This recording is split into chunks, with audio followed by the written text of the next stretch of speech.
I've been looking for a way out, running around with my head down, my pride in the ground. They told me I was only burden bound.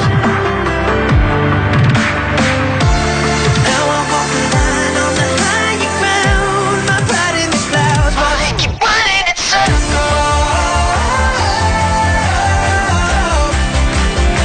while they keep running in circles,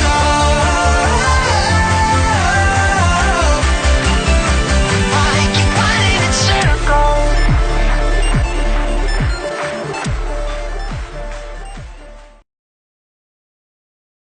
Hello, and welcome to the first Solutions for My Life show. My name is Private, and you cannot have it.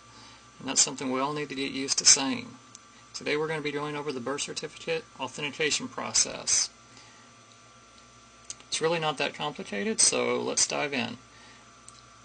If this realm of information is new to you, please go to our website, Solutions for My Life, and go to the re-education page and watch all of the videos in there. And once you've watched all the videos and read through the material, you should have a pretty good foundation of knowing where we're going with this. So, step one. You need to get a copy of your certificate of live birth, which is the natural person or real woman or man. That is what the birth certificate is created from, and the birth certificate is representing the dead legal fiction, the enlegus, creature of legal creature, a straw man. So you want to get a copy of your certificate of live birth because it's first. It's above the other. And you can get that copy from your local Vital Records office. If you don't have a local Vital Records office, you can go online to vitalcheck.com/birth certificates, vitalcheck.com, and you can order a copy of your birth certificate or certificate of live birth through there. Make sure you check the box for travel purposes, and make sure you check the box that it has to be a certified copy, otherwise it's useless. And make sure that you request the certificate of live birth. In some states it's not available. That's okay. Just get what you can. If you can get the certificate of live birth, great. If all you can get is the birth certificate, that's fine too. But you want to get the certificate of live birth if you can. So once you have that, step two is you're going to need to mail it to the Secretary of State that you were born in, because they're the only ones who can authenticate that, because it's from that state. So wherever you were born, that's where you're going to mail it to, the Secretary of State in that state. So if say you're born in Arkansas, you need to go to the Arkansas Secretary of State website, find out who it is, what the address is for authentications, and you're going to want to, usually just for the state level, you just create your own cover page. Just grab a piece of paper and put the reason for the request on, which is going to be for travel purposes to the foreign jurisdiction of Taiwan. Now, it doesn't have to be Taiwan, but if you want to get the big gold seal for the highest authority, you're going to have to pick a country that is outside of the Hague Convention. A common one used is Taiwan. So you would put the reason for this request for authentication is for travel purposes to the foreign jurisdiction of Taiwan. And paperclip that to the birth certificate, and you're going to mail it off to them. And there is a fee for authentications. Usually it's $5 or $7, usually paid in the form of a money order. But you need to call them or go online to their website to find out what forms of payment they want, and whether or not you need to include a prepaid envelope inside your mailing so that they can return it to you. Sometimes they require a prepaid envelope to return your birth certificate to you, sometimes they don't. So call or go online and find out that. And you're going to send it certified mail, and when you write your address, just like it normal, the way you've been writing it your whole life. Do not do anything special to your address. Write it as you would normally. There's reasons for that. So just write it normally.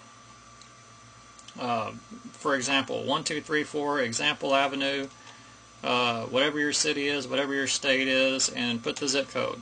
Don't do anything special. And you're going to mail it off, certified mail, so you can have tracking on it. And when you get it back, it'll have an authentication page. You're going to then take that birth certificate with the now attached authentication page, and you're going to do the same thing again, but you're going to do it to the Secretary of State for the United States. This is going to go to the Department of State for authentications. This is going to John Kerry. So you need to go online, and you can look up that address for the Department of State Authentications Department, and you're going to put the same thing, write your address as you would normal. Don't do anything special to your return address. Make sure you include a money order for whatever the fee is for the authentication. Again, you need to go online or call them to find out what their fee is that they charge. You're going to send it certified, so you have a way to track it. And make sure you include a prepaid envelope so that it can come, so that they can mail your stuff back to you if they require that. This is at the federal level. So you actually have to go online, go to the Department of State Authentications, and they have their own cover letter that's an authentication request cover letter that you download and print it out, fill it out. Same thing, there's somewhere on that document, there's probably a little box at the bottom that's empty, I think it was. But somewhere on there, just wherever you have room, write the reason for the request is for travel purposes to the foreign jurisdiction of Taiwan. And that's it. And you're going to send it off certified mail, write your return address as normal, and when you get it back, you're going to want to write up an affidavit stating that you are one of the title holders on that said certificate of live birth, that estate, that trust, that estate, as per Minnesota Court Rules, General Rules of Practice, Rule 220. And you're going to attach it via paper clip, and you're going to want to go down and have it put on the record. So you go down and put that on the record at your, your local public records, wherever it is for you. And if some places, I've heard different stories. Some places they'll let you put this on the public record just fine, no problem whatsoever. You just go in, you pay the fee, whatever it is, $5 or whatever, and they'll give you a number for the recording, and that's it, And then some places I've heard where people go in and they just outright refuse to record it. Even though they are required by law to record it, they still outright will refuse to do their job. So if that's the case, I mean, you could collect evidence, go to Library of Congress and get the official law and try and make a case of it, and you could, but it's probably just much easier to go to a different public records or mail it to a public records recording place, office, in a different state or in a different county. It doesn't matter what state or county it's recorded in, just so long as it is recorded. So if you go into one office and you have problems, just go to another one. And that's it. And that's all we're going to cover today. If you have any questions, send us an email through our website. And as far as the birth certificate authentication process, that's pretty much it. Again, if you need to get a copy of yours, if you need to get a copy of your certificate of live birth, you can do it at your local Vital Records office. Do a Google search to find out where yours is in your county. Or you can go online to vitalcheck.com and order one through there. Again, make sure you check mark the box for travel purposes and that it has to be a certified copy. If they just send you a regular copy with just, that's on regular printer paper, that's not what you want. That's not a certified copy. Alright, so that is it for today's show, and thank you for joining us.